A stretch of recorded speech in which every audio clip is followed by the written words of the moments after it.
حضور سیدی شیخ الاسلام میرے جیسے کتنے نوجوان اللہ کا شکر ادا کرتے ہیں کہ آپ کے زمانے میں رہ کے وہ رمز عشق ہمارے سینوں میں بڑکی ہے، اور آپ نے دنیا کے ہر کونے پر کھڑے ہو کے بتایا اللہ نے مجھے نباز عصر بنایا ہے، اس وجہ سے آپ نابغہ روزگار رہیں گے۔ آپ کا نام، آپ کا مقام آپ کے جسم اور وجود کا محتاج نہیں ہے۔ آپ کی تدریس قیامت تک بولے گی، آپ کی تحریر قیامت تک بولے گی، آپ کی تقریر قیامت تک بولے گی، اور لوگوں کو بتایا جائے گا۔ ایک آیا تھا بتا کے گیا تھا، ایک زندگی کافی ہوتی ہے، ایک فرد جہان دانش بن کے گیا ہے۔ آج اوصاف بیان کرنے والوں، کمال بیان کرنے والوں،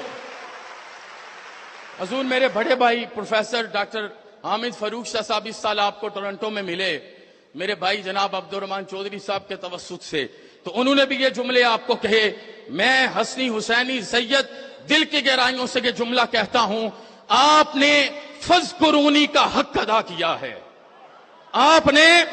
فذکرونی کے لیے سر کو سجدے میں رکھا ہے، غلامی کی ہے، آبلہ پا چلے ہیں، دن رات کو قربان کیا ہے۔ اب جب اذکرکم ہوگا تو زمانہ بولتا رہے گا، پھر بھی کہے گا ابھی تو چند لفظوں میں سمیٹا ہے تجھے میں نے، ابھی میری کتابوں میں تیری تفسیر